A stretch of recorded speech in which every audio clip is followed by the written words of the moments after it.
In this video, you will see material that may be considered inappropriate or sensitive for you. Therefore, discretion is advised. We have finished with the movie Cube, and as I promised, here is the remake. By the way, if you didn't see the summary of part 2, it's because YouTube isn't recommending the video much, so I'll leave the link in the description, or you can simply go to the channel. It's one of the latest uploaded videos. And without further ado, we begin with this man who enters one of the rooms, not before taking a look at the numbers at the entrance. Then this man continues moving forward until he reaches a room where there is a sensor that catches his attention. At the same time, the sensor activates and causes metal panels to emerge and pierce him, taking out a portion from the middle of his body. Sometime later, we see this young man waking up quite confused and being watched by another boy who seems motionless in a corner. He tells him that he has been asleep for quite a while. The boy goes to look for his belongings, but the other one tells him that they don't have any of that. Moments later, a door opens and a boot is thrown out. He tries to continue, but one of the boys stops him and starts asking him questions, all while noticing that he also has an injured arm. At that moment, the room also begins to move. The man in the boot climbs up to continue, but when he opens the door at the top, the body of the boy who was pierced at the beginning falls down, followed by the piece of the middle of the body that was taken from him, which leaves the kids quite scared. A girl arrives and starts to carefully observe each of them while asking who they are. Later on, while the girl observes the body on the ground, one of the boys panics and tries to escape, but the other stops him and throws the boot, which is scorched by a powerful flame. The man tries another exit that seems to be safe. The rest of the group hesitates to follow him, but they eventually do. Now let's introduce everyone in the place. The girl says her name is Kai-san, Yu-san, then there's Ochi-san, Oni-chan, and the one in the boots named Ide-san, and also the youngest named Shihan. I don't know what the hell he said, but he's lying. The boys conclude that everyone was resting the last time they remember. Oji-san starts to scream in desperation, and Ida-san gets annoyed by this. After some time, the group continues moving forward for a while until they reach a room where, upon throwing a boot, it is pierced by some very sharp bars. This causes them to turn back, and in that moment, Oni-chan sees a series of numbers and continues through another exit where Yusen also encounters numbers. Sometime later, the group encounters an older man named Ando-san. He tells them that he is an executive and is surprised to see a child inside. He advises them that they must get out as soon as possible. Later, the group exits through one of the upper doors. Ando-san tries to encourage the youngest, but he is quite shy, so Ide-san and the others help him up using their shirts, and then they lift the old man up. After a while, the boy tries to peek through an exit, but the old man saves him from a trap. Then Ide-san and Oni-chan talk about another exit and send Ochi-san to be the first to cross. Returning to the boy, he becomes focused on the numbers again, until they reach a new room where propellers start to descend from above. The group tries to open some doors to prevent the propellers from cutting off their heads, but none of them open, so they throw themselves to the ground, protecting their heads while trying to open the floor door, through which they manage to escape by a narrow margin. Once below, the group begins to argue about why they put themselves in danger. Sometime later, the boy tells Oni-chan to try to remember the numbers he saw. Then he tries to pull off a button to write. Oni-chan hands him one he found earlier and asks about his age, while telling him that he is 28, just days away from turning 29, and they both agree that they hate adults. While doing this, Ni-chan sees that the boy is performing some operations with the numbers, and one of the results matches the room with the needles. Now Oni-chan tells the group that they can avoid the rooms that have traps, as these have even numbers. Oni-chan tries to verify if his theory is correct, looks at the numbers, and tells them that it is safe. Although Ando-san tells him that it shouldn't be that easy, to everyone's surprise, Oni-chan jumps without anything happening to him. Then the others follow him and congratulate him. They continue advancing for a while, analyzing prime numbers, until they come across a room that they suspect has traps. Oni-chan suggests that they go back, but the doors no longer open. Ando-san tells Oni-chan to check the numbers, and then he opens a new door, saying that it doesn't seem safe. The desperate old man lets out a loud scream that activates sharp saws that nearly take out On and Chan, and Dae-san tries again by shouting, which again activates the saws. They proceed to open the door handle and see that the saw only activates with sound, so the group moves forward trying not to speak and being very careful. And by the way, if you made it this far, it's because you are enjoying the video, so I want to invite you to subscribe and don't forget to activate the notification bell. Also, leave a like on the video. All of this is completely free for you and helps me a lot, and if you want to help even more, leave a comment about the movie down below. This helps YouTube recommend the video. Now thank you very much, and let's continue. Moments later, the group manages to get through except for the old man who stays behind Ochi-san, who trips him. He then drops his boots, which activates the chainsaws that nearly shred Ando-san. Yusan is now quite furious with Ochi-san until the others manage to calm him down. At that moment, Oni-chan sees that Shihan is looking at a cube drawn on the wall with the measurements of the cubes.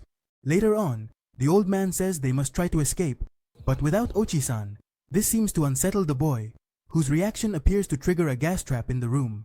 Even so, Ochi-san opens another door to continue, but he encounters the body of the man who was pierced at the beginning. The body is lying right over one of the exits. Ochi-san becomes desperate, which also disturbs the group, and the san tries to continue alone, but Oni-san convinces him to wait a little longer. Kai-san tells them that they went up and came back down, but not to the same place. At that moment, the room begins to move. Then the group continues to move forward. Ibe-san uses the clothes again to help the others climb, but Oni-chan has some memories and almost drops the boy if it weren't for Ibe-san's assistance. Later on, Chihan asks Oni-chan for the button to note down the numbers, but the cube starts to move, causing Chihan to fall. At that moment, Oni-chan has memories of another person falling, apparently his brother. This prompts him to jump into the room and manage to save the boy from powerful laser beams. Then the boy saves him, and now they are saved by Ida-san. The boy manages to escape, and the laser nearly hits the other two. The son helps Oni-chan climb up, but then he is struck by the laser in the chest, which pierces him, leaving him completely stiff. Sometime later, the group is quite sad, except for Oni-chan, who continues to calculate the numbers and then, with the help of Shihan, keeps moving forward. Later on, Oni-chan tries to help Ando-san, who tells him that his confinement may be a kind of punishment, as he has not been a good person, but he also sees some evil in his eyes. At that moment, some bars separate Ando-san and Ochi-san from the others. Yusan, the old man, confesses to them that he can no longer stand them and that he actually hates young people, so this is his farewell. Then Oji-san continues down the same path saying goodbye to Oni-chan, and they proceed to the next room. Back with Ando-san, while trying to open a door, he notices that Oji-san is behind him, looking at him in a rather strange way. Now we are with Ochi-san, Kai-san, and Jihan as they arrive in a room where there is a hologram that scans Oni-chan and then reflects her memories, where she sees her brother about to make the automation. Oni tries to help him, telling him the same thing she used to tell their father. The boy tells her that he did his best and jumps, while Oni-chan only watches the scene with desperate screams. Back in reality, Oni-chan tries to keep moving forward and return to Ochi-san. He tells the old man that it's impossible to get out of there alive. The old man responds that perhaps for him, a kid without family or a job, it doesn't matter. I don't know if you've noticed that every time they reprimand Ochi-san, the room gets a little red, as in this case. Let's also remember that the old man hates young people just as Ochi-san hates old people, so they continue arguing about that. At that moment, Ando-san throws the boots to continue, but he is grabbed by the neck by Ochi, who then strikes the old man several times on the head with the door, and we only see the blood splattering on his face, while Ochi has a look of satisfaction. Back with Kai-san and Jihan, the latter tells Oni-chan that he should not feel guilty, but that he knows why his younger brother died.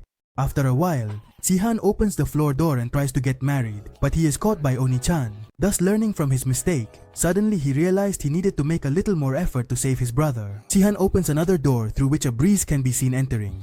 Oni-chan and Jihan peek in and conclude that what they calculated was just a section of the entire cube.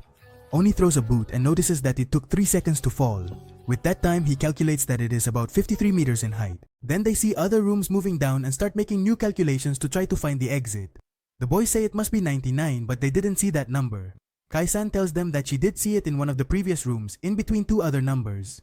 The group turns back and in the next room they encounter Ando-san. Oni-chan is happy to see him, but then notices that he is covered in blood and also asks him about the old man. Ando tells him that they fell into a trap, but Chiha notices Ando-san's suspicious behavior.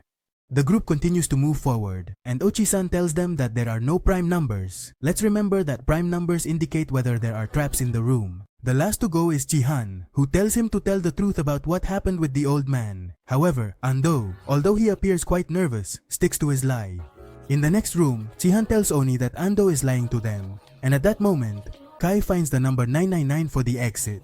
Chihan continues telling Donnie that when Ando talked about the old man, he was laughing, while Ando-san reveals himself by saying that this room is strange because there are no traps, but there were prime numbers at the entrance. Oni hears this and they try to escape, but he is caught by someone who pulls him to the ground, hitting his head hard and becoming dazed. At that moment, he tells them that he could have killed the old man since he hated the young people, and that he also feels bored at his job where everyone mocks him. He ends up telling them that he doesn't want to live but prefers to kill others, all while he gives Oni a couple of punches and also steps on him. Shihan tries to stop him but Ando throws him against the wall. And then when he approaches him, Oni-chan grabs him by the foot. At that moment, the room also changes colors with Ando-san's mood. He grabs Oni-chan again but this time by the neck and starts to choke him while telling him that the best fate is death. Almost out of breath, Oni-chan hears Shihan, who tells him that he believes in his innocence. This seems to give him a new boost, and while he remembers his brother, he gives a different ending to the automation of this. He manages to lift Ando, who is caught by a tentacle of Yusan that then branches out, coming out of all his limbs and leaving him completely stiff. But now this tentacle is coming for them, and Kai-san opens the door, urging them to hurry. Shihan manages to get through, but Ochi-san does not. Here the boys are called by their real names, Goto-san, who is Oni, and Chiharu, who is the youngest boy. Finally the door closes and the room shifts. Kai-san begins to comfort Shihan, who is crying desperately, until the room stops and the door opens. Shihan and Kai see the exit in the distance, takes out the button that Oni-chan gave him as a keepsake, and then says goodbye to Kai, who does not understand why he did not leave with the boy. Back in the cube, we see a top door open from which Oni-chan falls, quite injured but alive, and then he gets up. Now we see Kai. In her eyes reflects a kind of program that shows each participant and indicates whether they have exited the game or not. Here we understand why she did not leave with Shihan.